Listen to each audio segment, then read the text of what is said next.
سب سے اعلیٰ درجے کا اسلام کیا ہے؟ من سلم المسلمون من لسانہ و یدہ۔ زندگی میں یہ طے کر لو، کوئی کتنا ہی تمہیں دکھ پہنچائے، کوئی کتنا ہی تمہاری بےعزتی کرے، چپ ہو جاؤ، سہ جاؤ۔ مرنے والے کی کیا عزت، کیا ذلت، میں نے تو مر کے دیکھا ہے، اور مجھے یہ حدیث سمجھ میں آئی ہے بڑی اچھی طرح، موتو قبل ان تموتو، کہ مرنے سے پہلے مر جاؤ۔ اس وقت اگر میں مر جاتا تو مجھے کوئی گالیاں دیتا تو مجھے کیا نقصان تھا، اور مجھے کوئی نعرے لگاتا میرے لیے تو میرا کیا نفع تھا۔ تو مرنے سے پہلے مر جاؤ، کوئی تمہیں برا بھلا کہے تو تمہارا کیا نقصان ہے، تمہیں کوئی واہ واہ نعرے لگائے تمہیں کیا نفع ہے۔ اگر اللہ راضی ہے تو مرد آباد اور زندہ باد سے بے نیاز ہو۔ ابو ذر رضی اللہ تعالیٰ عنہ کو ایک آدمی نے گالیاں دی تو انہوں نے فرمایا، بیٹا ایک گھاٹی آگے آ رہی ہے، اس میں گر گیا تو جو کچھ کہہ رہے ہو اس سے بھی زیادہ کا حقدار ہوں، اور اگر پار ہو گیا تو تیری گالیوں سے مجھے کوئی فرق نہیں پڑتا ہے۔ من سلم المسلمون من لسانہ و یدہ موتوا قبل ان تموتوا۔ چونکہ آج کل اخلاق ہیں انتقامی، معاف کرنے والے اخلاق ہیں نہیں، انتقامی اخلاق ہیں۔ ہمارا معاشرہ انتقامی ہے، اچھا کرو گے تو ہم اچھا کریں گے، برا کرو گے تو ہم برا کریں گے، جیسا کہو گے ویسا ہم سے سنو گے۔ یہ ہمارا ماحول ہے، یہ ہمارا۔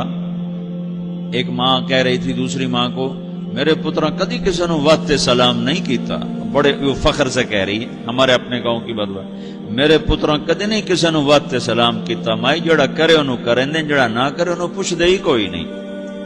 یہ وہ فخر سے کہہ رہی، جو سب سے بڑا عیب ہے وہ سب سے بڑا فخر بنا ہوا۔ میرے پترا کدی نہیں کسی نے واسطے سلام کیتا۔ جب ماں باپ نے یہ سبق دیا تو اولاد کا کیا قصور ہے؟ ہمارا معاشرہ انتقامی ہے، ایک کی 10 سنانے کا ماحول ہے، تو آپ 100 کی ایک بھی نہ سناؤ۔ احنف بن قیس رضی اللہ تعالیٰ عنہ پہ ایک آدمی نے چڑھائی کر کہنے لگا، ایک سناؤ گے نا تو 10 سنو گے میری طرف سے۔ تو احنف بن قیس کہنے لگے، بھائی تو مجھے 100 بھی سنائے گا نا تو میری طرف سے ایک بھی تو نہیں سنے گا۔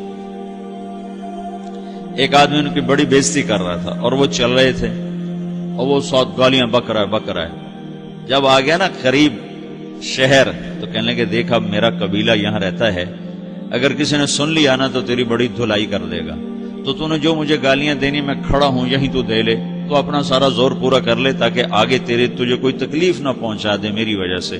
تو وہ پاؤں پہ گر کے معافی مانگنے لگا کہ واقعی تو بڑے حلم والا ہے۔ وہ مشہور تھے اپنے حلم میں، بردباری، اور لوگ ان کا امتحان لینے آیا کرتے تھے، کہ بھئی کوئی ہے جو احنف کو غصہ دلا دے، تو لوگ ناکام ہو جاتے تھے، ان کو غصہ نہیں آتا۔ ایسے ایک عرب سردار گزرا، معن بن زائدہ، وہ بھی اپنے حلم میں بڑے مشہور تھے۔ ایک دفعہ لوگوں میں شرط لگ گئی کہ کوئی ہے معن بن زائدہ کو غصہ دلائے تو ہم اس کو انعام دیں گے۔ تو ایک شاعر نے کہا، میں غصہ دلاتا ہوں، تم دیکھنا ایسے سیخ پا ہو جائے گا جیسے جانور۔ تو وہ چلا گیا اس کی مجلس میں، دربار لگا، عرب سردار تھا بہت بڑا، دربار لگا ہوا، تو کہتا السلام علیکم، وعلیکم السلام۔ تو معن بن زائدہ پر ایک دور بڑے فقر کا گزرا تھا، پھر اللہ نے اس کو بہت بڑی سرداری دی، بنو عباس کا بہت بڑا یہ وزیر گورنر تھا۔ تو کہتا اتذکر اذ لحافک جلد شاۃ واذ نعلاک من جلد البعیر، کیوں بھائی تجھے یاد ہے جب تیرا بستر بکری کی کھال تھا اور تیرے جوتے اونٹ کی کھال کے تھے؟ تو کہنے لگا کیوں نہیں یاد، بھلا کوئی ماضی بھی بھولتا ہے؟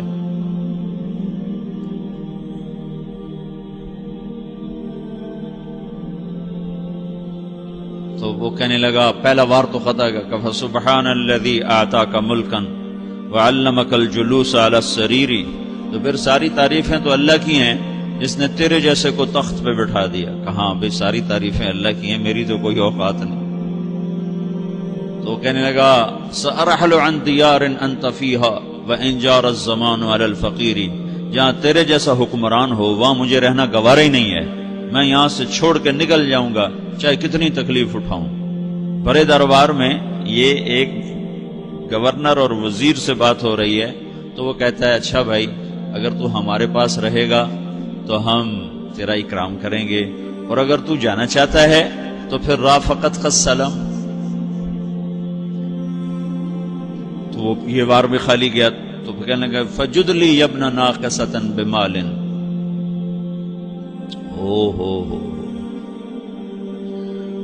او گندی ماں کے بیٹے مجھے کچھ عطا بھی کر، میں بغیر پیسے کے سفر کیسے کروں گا؟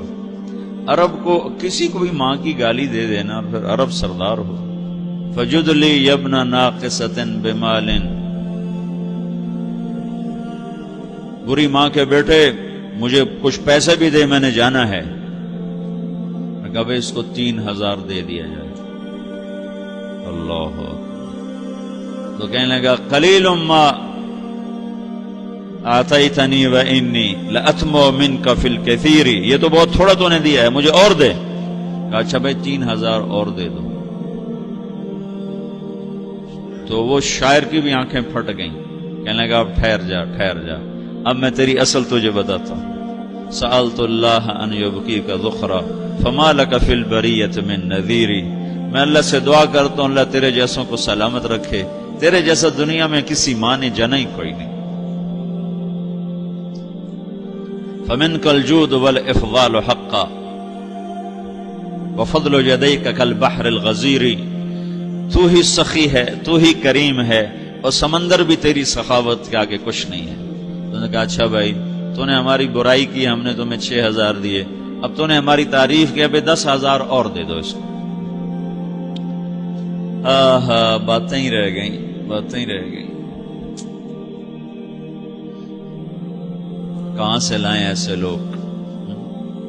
ہمارا معاشرہ انتقامی ہے، بدلہ لینے کا ہے، بدلہ لینے کا. تو میرے ساتھ کیا میں نے بھی کرنا ہے. اعلیٰ درجے کا اسلام یہ سکھا رہا نہیں چپ ہو جاؤ، سلامت بن جاؤ، سلامتی بن جاؤ، سلامتی کی علامت بن جاؤ. من سلم المسلمون من لسانہ ویدہ. اب وہ سوال کرتا ہے یا رسول اللہ ای الایمان افضل، سب سے اعلیٰ درجے کا ایمان کیا ہے؟ اسلام کیا ہے؟ کلمہ، نماز، روزہ، حج، زکات. اعلیٰ درجے کا اسلام کیا ہے؟ من سلم المسلمون من لسانہ و یدہ. یہ اخلاق کا ادنا درجہ ہے، ادنا درجہ ہے. ادنا درجے پر پہنچ کر آپ اسلام میں اعلیٰ درجے پر آ سکتے ہیں. وہ سوال کرتا ہے ایمان کیا ہے؟ تو آپ نے کہا اللہ پر، فرشتوں پر، کتابوں پر، رسولوں پر، موت کے بعد کی زندگی پر، تقدیر پر. اب ایک اور سائل سوال کرتا ہے ای الایمان افضل، سب سے اعلیٰ درجے کا ایمان کیا ہے؟ تو آپ نے فرمایا حسن الاخلاق، اچھے اخلاق سب سے اعلیٰ درجے کا ایمان ہے. جو آدمی اسلام میں، جو آدمی اخلاق میں، جو مرد عورت اخلاق میں ادنا درجے پر ہوتا ہے وہ اسلام میں اعلیٰ درجے پر پہنچتا ہے. اب اگر وہ اخلاق میں اعلیٰ درجے پر آ جائے تو اب یہ کہاں پہنچے گا؟ اب یہ کہاں پہنچے گا؟ میرا نبی کہہ رہا ہے سب سے اعلیٰ درجے کا ایمان ہے حسن اخلاق، حسن اخلاق. ابو ہریرہ نے پوچھا یا رسول اللہ وما حسن الاخلاق، یہ بھی ایک اور حدیث ہے. یا رسول اللہ حسن اخلاق کیا چیز ہے؟ تو آپ نے 3 چیزیں فرمائی، تصل من قطعک وتعطی من حرمک وتعفو عمن ظلمک. جو تم سے توڑے نہ تم اس سے جوڑو. نہیں کرتا سلام نہ کریں، کوئی ہم چھوٹے باپ کے ہیں؟ ہم تو کبھی بھی نہ کریں، ہم تو کبھی بھی نہ منہ تھوکیں بھی نہیں ہم تو میرا نبی کہہ رہا ہے جو توڑے تم اس سے جوڑو، جو محروم کرے اسے عطا کرو، جو زیادتی کرے اس سے درگزر کرو. یہ 3 کام جو عورت مرد کر لے گا یہ اخلاق کے اعلیٰ درجے میں ہے. جب یہ اخلاق کے اعلیٰ درجے پر پہنچتا ہے تو پھر میرا نبی کیا بشارت دیتا ہے؟ ادنا درجے پر پہنچ کر تو اعلیٰ مسلمان کی بشارت ہے، اور اخلاق میں اعلیٰ درجے پر پہنچ کر میرا نبی کہتا ہے کاد الحلیم ان یکون نبیا، اعلیٰ اخلاق والا بس نبی بنتے بنتے رہ جاتا ہے. اعلیٰ اخلاق والا ایسے ہے جیسے کہ نبی، قریب ہے کہ وہ نبی بن جائے. یہ تو ہے نا ترجمہ، لیکن ہم ہمارے اردو میں کہتے ہیں وہ نبی بنتے بنتے بنتے رہ گیا. کیا مطلب؟ کہ اس میں اور نبی میں صرف نبوت کا فرق رہ جاتا، باقی وہ سب کچھ حاصل کر لیتا ہے. تو یہ سارے دین کا میں نے آپ کو خلاصہ بتایا ہے کہ میری آپ کی ضرورت ہے کہ میرا اسلام اعلیٰ درجے کا ہو، من سلم المسلمون من لسانہ و یدہ، میرا ایمان اعلیٰ درجے کا ہو،